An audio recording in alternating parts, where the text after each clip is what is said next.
Alhamdulillahilladzi arsala rasulahu bil huda wa dinil haqq liyudhhirahu 'ala dini kullih wa kafa billahi shahida. Asyhadu an la ilaha illallah wahdahu la syarika lah wa asyhadu anna Muhammadan abduhu wa rasuluh alladzi la nabiyya ba'da amma ba'du. Allahumma ati nufusana taqwaha wa zakkiha anta khairu man zakkaha anta waliyuha wa maulaha. Alhamdulillah wa syukurillah. Marilah kita panjatkan puja-puji serta syukur kehadirat Allah Subhanahu wa taala yang alhamdulillah dengan segala karunia dan nikmatnya sehingga pada malam kali ini kita masih diberikan kesempatan oleh Allah Subhanahu wa taala untuk melaksanakan qiyamul Ramadan. Semoga ibadah kita, puasa kita pada hari ini diterima oleh Allah Subhanahu wa taala dan semoga Allah ampuni segala dosa-dosa kita. Salawat serta salam marilah kita curah limpahkan kepada junjungan kita yaitu Nabi Muhammad sallallahu alaihi wasallam, kepada keluarganya, para sahabatnya dan juga para pengikutnya yang mengikuti sunnah-sunnah beliau hingga akhir zaman. Jamaah Masjid PD yang dirahmati oleh Allah Subhanahu wa taala, tak terasa sekarang kita sudah memasuki malam ke 11 ya Pak ya? Betul Pak? Betul ya, kita sudah masuk malam ke 11. Kemarin saya sudah kebagian di sini sekitar 2 hari yang lalu. Sekarang kebagian lagi gitu ya. Semoga Bapak Ibu tidak bosan ya.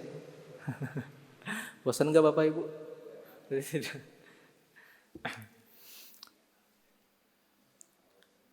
Allah Subhanahu wa taala memerintahkan kita di bulan puasa ini, di bulan Ramadan ini untuk melaksanakan saum gitu ya, menahan lapar dan haus.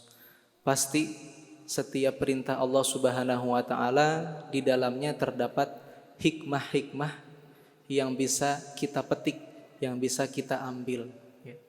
Setidaknya di sini saya akan menyampaikan beberapa hikmah yang bisa kita ambil dengan kita melaksanakan syariat puasa di bulan Ramadan. Yang pertama, di antara hikmah kita melaksanakan puasa di bulan Ramadan ini ialah agar kita bisa merasakan apa yang orang lain rasakan.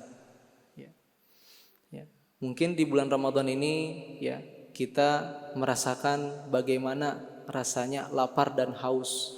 Jika di bulan-bulan kemarin kita di rumah kita banyak stok makanan berlimpah, tidak pernah merasakan lapar dan haus gitu ya. Maka pada bulan ini Allah Subhanahu wa taala mendidik kita agar kita bisa merasakan apa yang saudara kita rasakan. Boleh jadi di rumah kita ketika kita mau buka puasa gitu Bapak Ibu sekalian, kita sudah menyiapkan segalanya. Cireng aya, cilok aya, es buah aya, es teler ge aya, matakna tarawih ge teleler gitu. Gitu. Tapi belum tentu saudara kita ketika buka puasa ada makanan yang disantap. Nah, disinilah kita belajar simpati, empati kepada orang lain, ya, merasakan apa yang orang lain rasakan. Ya, makanya Rasulullah SAW ketika di bulan Ramadan beliau itu adalah orang yang paling dermawan. Ya. Jika di bulan yang biasa gitu beliau tetap dermawan, sudah terkenal, maka di bulan puasa beliau lebih dermawan sekali. Ya. Di samping tilawahnya tadi kemarin waktu itu sudah dibahas, tilawahnya banyak, maka beliau di bulan Ramadan juga sangat dermawan. Ya. Nah maka Rasulullah SAW bersabda, la yu'minu ahadukum hatta yuhibba li akhihi ma yuhibbu li nafsi. Tidak dikatakan seseorang itu beriman kepada Allah Subhanahu wa taala hatta yuhibba li akhihi, sehingga dia mencintai saudaranya sebagaimana dia mencintai dirinya sendiri, sebagaimana dia memperhatikan saudaranya, ya. Nah, barangkali biasanya tetangga kita beli takjil, tiba-tiba hari ini dia nggak beli takjil, bisa jadi uangnya habis Bapak Ibu sekalian, nggak punya stok makanan lagi, akhirnya dia diem di rumah. hanya ada air. Nah, maka kita selaku tetangga, kata Rasulullah, kalau kita masak itu maka perbanyak airnya, kuahnya. Ya, tapi kudu ngerti oge gitu nya. Masak gitu sing seueur sop teh. Caina we hungkul di seueuran. Dagingna mah henteu. Dipasieun ka tetangga caina we hungkul. Tante gitu. Maksudnya teh kita perbanyak dagingnya, topping-toppingnya. Nah, itu berikan ke tetangga. Nah, itu diantara hikmahnya. Kemudian yang kedua, mendidik kita untuk konsisten dengan waktu. Ya. Nah, maka di dalam Al-Quran dikatakan, kulu washrabu hatta yatabayyana lakumul khaytul abyadu minal khaytil aswadi minal fajr. Makanlah, minumlah sampai nanti terdengar azan atau terbit fajar. Ya. Maka ketika kita saum, kita harus konsisten. Ya, ketika sudah azan nggak boleh makan lagi, nggak boleh minum lagi, udah stop. Gitu, nggak boleh engke we abi mah sahurna mah pas matahari terbit we. Engke bukana tos isya. Nah, itu bisa gitu. Ya. Maka kita belajar konsisten. Ketika adzan sudah berkumandang, stop. Ya, maka maghrib kita langsung berbuka. Nah, jangan ditunda-tunda. Kemudian di antara hikmahnya yang ketiga, mendidik kita untuk mengontrol emosi. Ya. Makanya kalau kita di bulan puasa itu, Bapak Ibu sekalian, itu biasanya rentan emosi. Kenapa?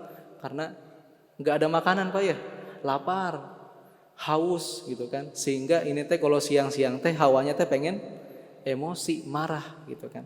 Makanya Rasulullah bersabda, fa in syatamahu ahadun, apabila ada seseorang di antara kalian atau teman kalian atau saudara kalian mengejek kalian, mencaci maki kalian, ya. Au qatalahu, atau mengajak berantem, ngajak kelahi, yuk gelut yuk. Nah, falyaqul, maka kata Rasulullah katakanlah, inni shaimun, aku sedang saum. Inni shaimun, aku sedang saum. Nah, maka di bulan Ramadan ini adalah momen di mana Allah Subhanahu wa taala mendidik kita agar kita menjadi pribadi yang sabar, tidak mudah emosi. Nah, kemudian yang keempat, menahan hawa nafsu. Ya, di bulan Ramadan ini kita dituntut untuk menahan lapar, menahan haus, ya, dan juga menahan dari hubungan badan.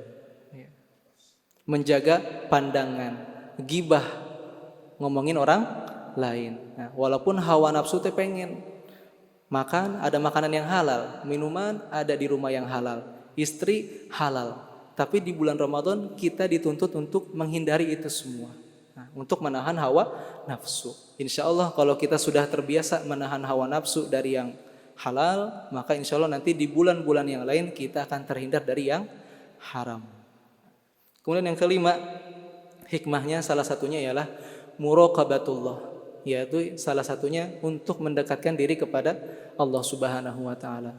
Walaupun di rumah kita ada makanan, ada minuman gitu kan, makanannya halal banyak ya, tapi kita selalu merasa diawasi oleh Allah Subhanahu wa taala, selalu bersama dengan Allah Subhanahu wa taala. Lagi ke WC, air banyak ngocor, teu aya nu ningali, lek nggak mungkin ya, tapi kita merasa diawasi oleh Allah Subhanahu wa taala. Di kamar lagi sendiri ngoprek HP, tetap ada Allah yang selalu merasa mengawasi. Nah, itu diantara hikmah kita melaksanakan saum di bulan Ramadan. Yang pertama yaitu agar kita merasakan apa yang dirasakan oleh orang lain, simpati. Ya. Kemudian kita dididik untuk konsisten dengan waktu, kemudian mengontrol emosi supaya kita bersabar. Ya. Kemudian menahan hawa nafsu. Yang kelima ialah muraqabatullah, mendekatkan diri kepada Allah Subhanahu wa taala. Nah, sekian yang bisa disampaikan, barangkali semoga bisa menjadi ilmu yang bermanfaat. Kurang lebihnya mohon maaf. Setelah ini insyaallah kita akan lanjutkan dengan salat tarawih berjamaah. Kita tutup dengan membaca hamdalah, alhamdulillahirabbil alamin, rabbana atina fid dunya hasanah wa fil akhirati hasanah wa qina adzabannar. Wassalamualaikum warahmatullahi wabarakatuh.